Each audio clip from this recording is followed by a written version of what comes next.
নমস্কার সকল দর্শকদের প্রীতি শুভেচ্ছা ও অভিনন্দন জানিয়ে আজকে একটি নতুন ভিডিও শুরু করছি।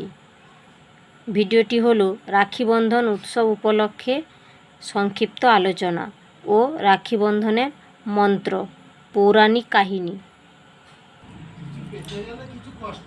রাখি হলো রক্ষার সুতো, পবিত্র সুতো। রাখি বন্ধন হলো একটি পবিত্র সুতোর বন্ধন। এটি একটি শক্তি, যে শক্তি সকল প্রকার বাধা বিঘ্নতাকে প্রতিবন্ধকতা কাটিয়ে জীবনযুদ্ধে রক্ষা করে সকলকে। রাখি বন্ধন যেমন একটি পারিবারিক মিলনের উৎসব, তেমনি এটি একটি সাম্প্রদায়িক মেলবন্ধনের উৎসব। রাখি বন্ধন হলো রং বেরঙের সুতোর সমাহার। ভারতে একটি সুপ্রচলিত ও পবিত্র উৎসব হলো রাখি বন্ধন উৎসব। এবছর 2রা ভাদ্র 1431 বঙ্গাব্দে, ইংরেজি 2024 19শে অগাস্ট সোমবার রাখি উৎসব পালিত হবে। অর্থাৎ পালনের দিন হিসাবে কিছু রাজ্যে সরকারি ছুটি থাকে। রাখি বন্ধন উৎসব ঐতিহ্যগতভাবে হিন্দু বার্ষিক অনুষ্ঠান হিসাবে প্রতি বছর আগস্ট মাসে পূর্ণিমা তিথিতে, বাংলা শ্রাবণ মাসে কিংবা ভাদ্র মাসে অনুষ্ঠিত হয়। রাখি বন্ধন হলো ভাই বোনের মধ্যে সুসম্পর্ক ও অটুট বন্ধনের প্রতীক ও প্রীতিবন্ধনের উৎসব। রাখি বন্ধন উৎসবের পেছনে পৌরাণিক কাহিনী রয়েছে। মহাভারতে বর্ণিত এক যুদ্ধে কৃষ্ণের কবজিতে আঘাত লেগে রক্তপাত শুরু হলে পঞ্চপাণ্ডবের স্ত্রী দ্রৌপদী তার শাড়ির আঁচল খানিকটা ছেড়ে কৃষ্ণের হাতে বেঁধে দেন। ফলস্বরূপ দ্রৌপদী তার আত্মীয় না হলেও কৃষ্ণ দ্রৌপদীকে বোন হিসাবে সমস্ত বিপদের হাত থেকে রক্ষা করার প্রতিশ্রুতি দেন। তাই কৌরব পক্ষ কর্তৃক দ্রৌপদী যখন বস্ত্রহরণ হয়েছিল, সেই বস্ত্রহরণকালে শ্রীকৃষ্ণকে দ্রৌপদী স্মরণ করলে শ্রীকৃষ্ণ তাকে রক্ষা করেন। আরেকটি ঐতিহাসিক কাহিনী রয়েছে।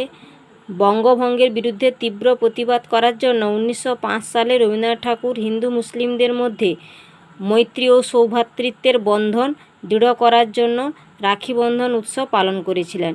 সেই সময় থেকে জাতি ধর্ম বর্ণ নির্বিশেষে একে অপরের হাতে রাখি বেঁধে রাখি বন্ধন উৎসব পালিত হয়। আর একটি পৌরাণিক কাহিনী হলো, একদিন অসুররাজ বলি দেবরাজ ইন্দ্রের সিংহাসন লাভ করার জন্য 100তম যজ্ঞের আয়োজন করেছিল। ভগবান বিষ্ণু ইন্দ্রের সিংহাসন যাতে বলির কাছে না যায়, তার জন্য বামন অবতারে তিনি বলির কাছে পৌঁছালেন। মহারাজ বলি বামনরূপী ভগবান বিষ্ণুকে দান করতে চাইলে বামনরূপী বিষ্ণু ত্রিপাদ ভূমি চাইলেন। বলি রাজা তাই দেবে বলে অঙ্গীকার করলেন। ঠিক তখন বামনরূপী বিষ্ণু বিশাল আকৃতি দেহবিশিষ্ট হয়ে এক পা পৃথিবীর ওপর আর এক পা সমগ্র ব্রহ্মাণ্ডের উপর রাখলেন। তখন রাজা বলি বুঝতে পারলেন ইনি সাধারণ ব্রাহ্মণ নন, ইনি হলেন স্বয়ং ভগবান বিষ্ণু। এরপর বিষ্ণু আর এক পা কোথায় রাখবে সে কথা বলিকে জিজ্ঞাসা করলে রাজা বলি তার মাথা পেতে দেন। ফলে বিষ্ণু তার পাটি মাথার ওপর রাখলেন। রাজা বলি পাতালে চলে গেলেন। সেখানে পাতাল রাজা বলি হয়ে ভগবান বিষ্ণুকে প্রার্থনা করলেন। ভগবান বিষ্ণু মহারাজা বলির দানবীরতা দেখে প্রসন্ন হয়ে বরদান চাইতে বললেন। তখন বলি বললেন বিষ্ণুকে, আপনি আমার দ্বারপাল হন। তার কথা মতো ভগবান বিষ্ণু দ্বাররক্ষী হিসাবে থাকলেন। এই সংবাদ যখন মা লক্ষ্মীর কাছে পৌঁছালো, তখন মা লক্ষ্মী নারদ মুনিকে ডাকলেন। তার কাছ থেকে পরামর্শ নিয়ে এক গরিব ব্রাহ্মণী রূপ ধারণ করে বলি রাজার কাছে পৌঁছালেন এবং সেখানে গিয়ে রাজা বলির হাতে লক্ষ্মী দেবী রাখি অর্থাৎ রক্ষার সুতো পরিয়ে দিয়ে ভাই বানিয়ে দেন। ভাই বোনের এই সম্পর্ক এবং ভালোবাসার অটুট বন্ধন দেখে রাজা বলি ব্রাহ্মণরূপী লক্ষ্মী দেবীকে কিছু উপহার চাওয়ার কথা বললেন। তখন ব্রাহ্মণী অর্থাৎ লক্ষ্মীমাতা তার দ্বারপালকে উপহার হিসাবে চাইলেন। রাজা বলি বুঝতে পারলেন এই ব্রাহ্মণী আর কেউ নন, ইনি স্বয়ং লক্ষ্মী দেবী।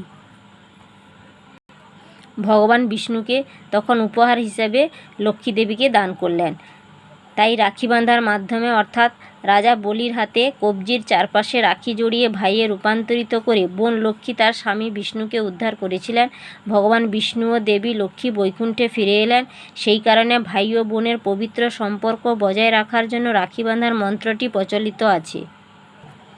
রক্ষাবন্ধন মন্ত্র। येन बध्य बलिराजा दानवेन्द्र महाबलः तेन त्वां प्रति बध्नामि रक्षे माचल माचल। রাখি বাঁধার মন্ত্র। যেন বধ্য বলিরাজা দানবেন্দ্র মহাবল তেন ত্বাং প্রতি বধ্নামি রক্ষে মাচল মাচল।